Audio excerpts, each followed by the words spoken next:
ladies and gentlemen, we are here with Power Up Talk Show, a talk show that brings together community leaders, inspirational people that are making an impact in our community. I'm Sandy Spady. I'm your host at Power Up Talk Show, and we are here to get inspired, motivate, and empower. First of all, we always have to kick it off with our amazing Craftsman cocktail, Deion with Songbird. Hey ladies, thank you. Thank you very much for having me. It's always an honor and a privilege to be here. Today I thought I'd start out with something a little bit different, something that you can make both with or without alcohol, because 'tis the season to have family over, and sometimes when you're with family, you have to stay in a very easy state of mind, so to speak. So we're going to start out with a little bit of our salted caramel syrup. So this is going to be the sweetener for our cocktail. And then we're going to add, I like to use Simply Apple because it's only apple cider. There are no other ingredients added to this. So if you're wondering, this is 1 part to 2 parts. It's very easy to make. And then I always like to take an emergency blender with me to parties. So we're going to blend that up. Now the thing about having an immersion blender is it keeps you from having to shake or stir anything because it does all the work for you. And then we just pour these guys. It's kind of like a little fall, right? Mocktail, because this is not, there's no alcohol, so it's a mocktail, and it sounds scrumptious. It's pretty delicious. So I've had it both ways, and it's pretty delicious. I just call it a salted caramel apple. Now, the top of this is a little bit different. So I like to use a pumpkin spice whipped cream.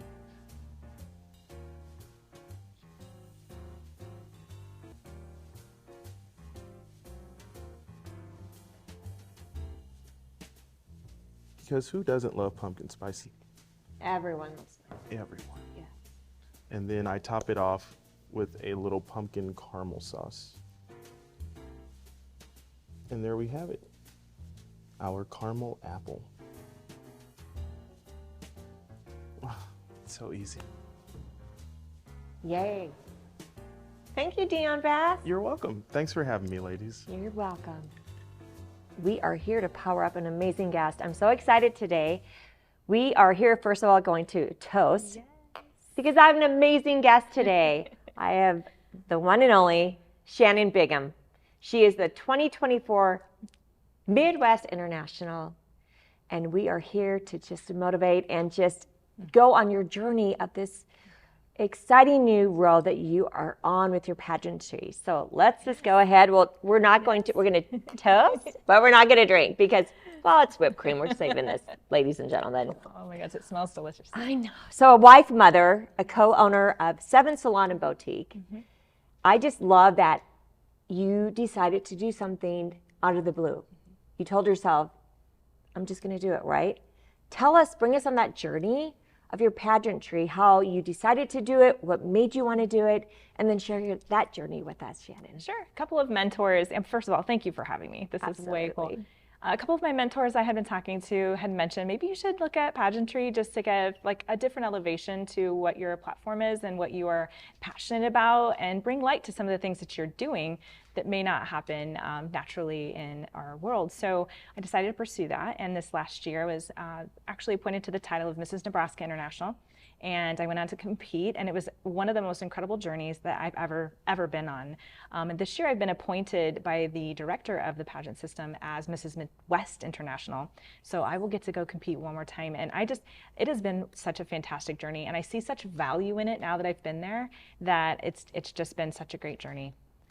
I love that it's a journey because I think women in general, we always have a different journey. We always have a different roadmap. And tell me, as far as that journey, being a wife, a mother, a co-owner of a salon, how do you manage all of that? So I only am behind the chair 3 days a week. So, and then I have an amazing business partner as well. And so we really try to encourage each other to take those breaks and to keep those spots open for things that are important to us. Because I am a photographer as well. So I have a lot of passions that I try to kind of mitigate down to where I can handle it. I am a mom of 3. My oldest one is adopted as well, which has been such a great time. But you know, just to kind of give my family a little bit, give my business a little bit, and give my friends a little bit too. So I love that you brought up the adoption part, because this is one of her true passions, to bring awareness for adoption families, and she is an advocate on adoption. Tell me, how did all that begin? So years back, I had struggled a little bit with infertility for a few years, but I knew that I always wanted to adopt a child. That was something that was always very, very important to me. One day we decided that that was going to be the journey we take. We went through some classes, and lo and behold, within the next 9 months, I became an adoptive mother of my son Seth. And so it was so amazing. I was in the room when he was born, got to photograph his birth, and so that just sparked something in me that I didn't know was there. And I hadn't become a mother yet, and so at that point was the moment, and I tell you what, it changed my life. Yes. So. I love that part, that it changed your life. Mm-hmm. And then afterwards, after having your adopted son Seth, mm-hmm. how many years later did you have your children, your other two? Gosh, I was pregnant within the next year. Wow. So they're 18 and a half months apart. My youngest son is 8. He is now 14, I think. Yes. And my oldest son is 16. And then I also now have a daughter that's 7. So I love that. Yeah. So tell me, how do you bring awareness for the adoption families? I'm sure you do a ton in the community, and I just want everyone to know her greatness. Yes. So lately I've been working with several charities and organizations here in town, including the Nebraska Children's Home. I also do some things with the Release Inc., which is a foster care family. They do a lot for the foster care community here in the city of Omaha. And I also have a new Instagram that I've started, where I'm going to be doing a lot of Instagram lives with people. It's called the Adoption Connection. So if you look up that, it's got a little heart and a triangle, which is our symbol of adoption. And we'll be interviewing people that have had stories of adoption, because we all are connected through adoption.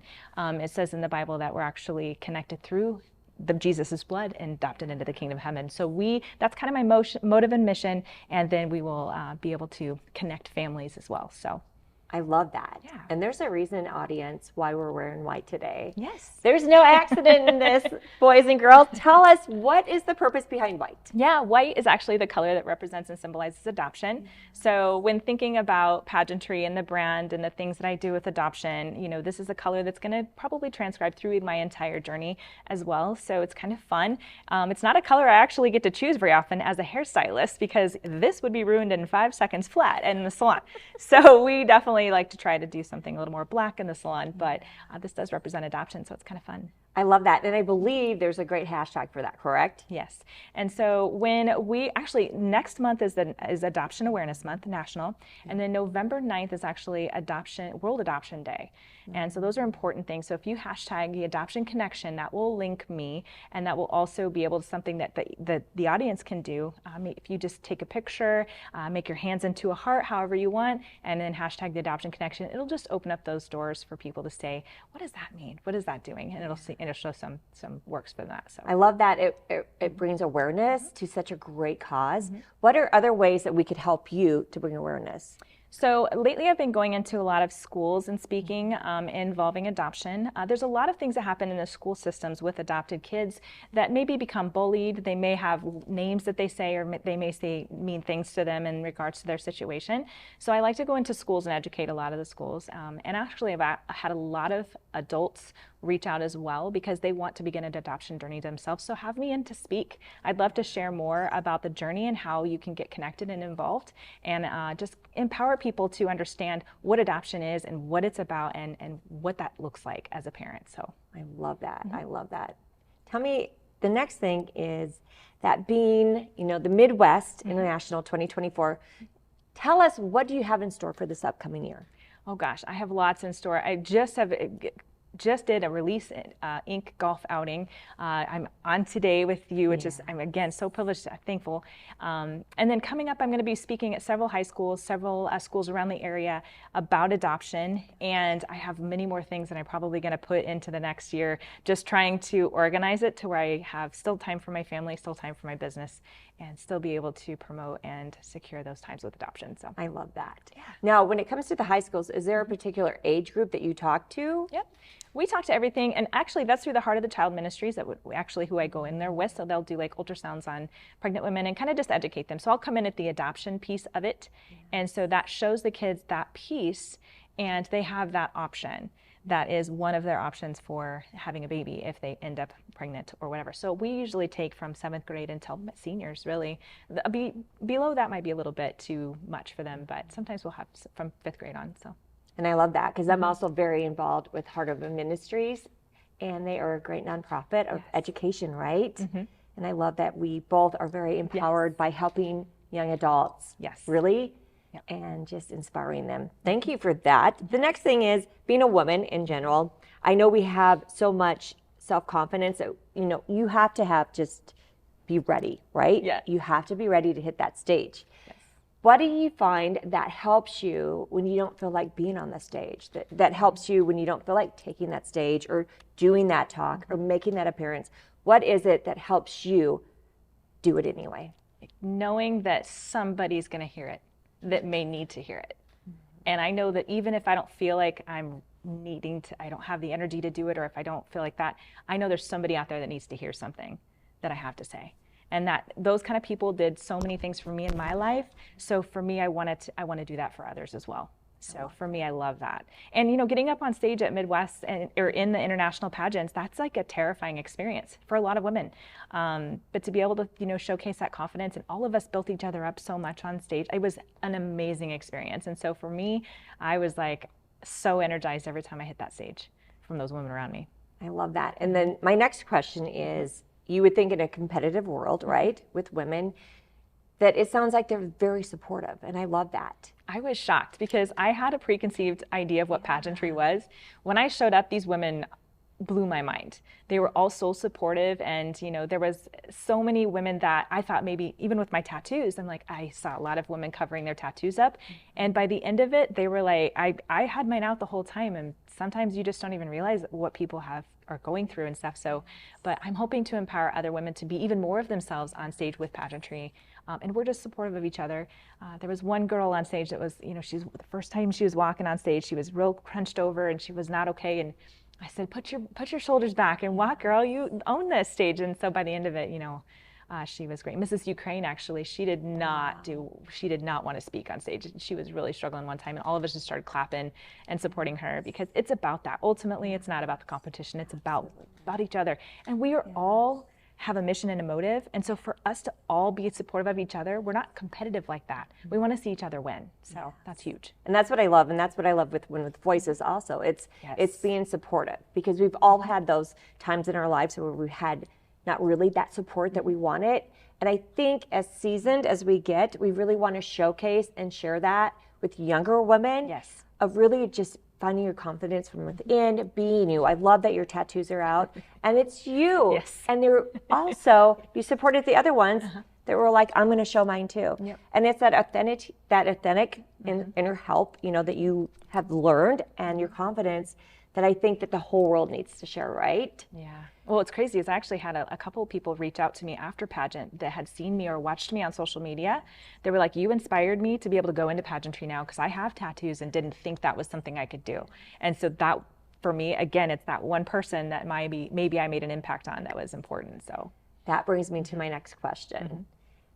If someone's out there right now and they're thinking, I wonder if I could do this. I wonder if I could, you know, be in a pageant and really share who I am as a woman, what would you tell them? Do it. I mean, I am all about challenging yourself to that next level and leveling up and doing something new, because what it does is it grows you, it gets you out of your norm, it puts you in a position that you're not comfortable in, so that you have to stretch into that role. We get super comfortable, we get super like complacent with our life, and for me that's just not how I roll. I have to continue to move up a ladder in some way or the other. Doesn't have to be success, it can be anything. I just wanted to do something different, and that challenge pushes you into a new role that you can't just fake. You have to be there. So the presence of you as a woman is then challenged, and you can rise up to that occasion. So I love that you say challenge, because I love to challenge women, because sometimes you need that person that says, I see that in you. I feel you can do it. And you need that person to say, I challenge you, just do it. Go do it because I see it. I love that you feel that way also. You and I are similar that way. I think like, so. Let's go challenge the world. I'm coming after you. All righty. The next thing I want to do is, I'm so excited. Edge magazine. I love this local Nebraska, Omaha magazine, yes. woman owned. I love everything about it. Tell us about this. How did this happen? Gosh. Okay, so these women are incredible, and I've done their hair. We've had a partnership with them as a brand as well with my salon. But when I got this award, they were like, "Hey, we want to do a story for you in the fall or whatever." And I was like, "Wow, really?" I had no idea that was something that they wanted to do. So we put together this beautiful article. Well, a couple of weeks ago, they made it, my social media content manager actually said, let's have a meeting. And they surprised me, came in the office and flipped around a board, gave me the magazine, and I was on the cover. And I literally could not handle it. Like that was so amazing and so kind of them. And I don't ever think of myself as, oh, wow, look, that blows my mind. So it's been a cool experience, but they're going to have their 10th anniversary party in a couple of weeks. And so for us, we're going to be celebrating them. But I'm just honored to be able to be on their cover for one of their bigger anniversary editions. So it's just mind blowing. So just a little shout out to Edge Magazine, 10-year anniversary. Please come join the celebration of women-owned business that celebrate other women and our community. This has been great. How can we, if anyone wants to reach you or get a hold of you, how can they do it? So I'm on Instagram, I'm on social media in various directions. The Adoption Connection is my one for adoption. Mrs. Midwest International Shannon Bingham is one also on Instagram you can follow. I have various links on my link tree. Maybe you can link that as well for them. But I'm very reachable. I own Seven Salon, so even through that channel, I'm reachable. So I would love to be able to chat with anyone. Again, World Adoption Day is November 9th. So we want to make sure that we celebrate that for the kids that are adopted and for the families that are adopting. And National Adoption Month is next month. So let's celebrate. Wearing white. Let's do it. It just made me think of a challenge for you women out there. Let's all wear white. Let's put it on Instagram. Let's do our hashtags, our hearts. Let's show that adopted families need children. So let's show our support. Get your white out, dust it off, ladies, and let's show our support. After Labor Day, right? Yes, it's okay. This has been a great show. Just thank you so much for your motivation, your inspiration. Thank you. For myself and for all the women. It just continues to grow, and I'm excited to watch your journey. Thank you. And I thank you for being here. Deion, thank you. And then this is it. Sandy Spady, Power Up Talk Show. It's up to you to take that challenge, to make a difference, be the change. Thank you. See you soon.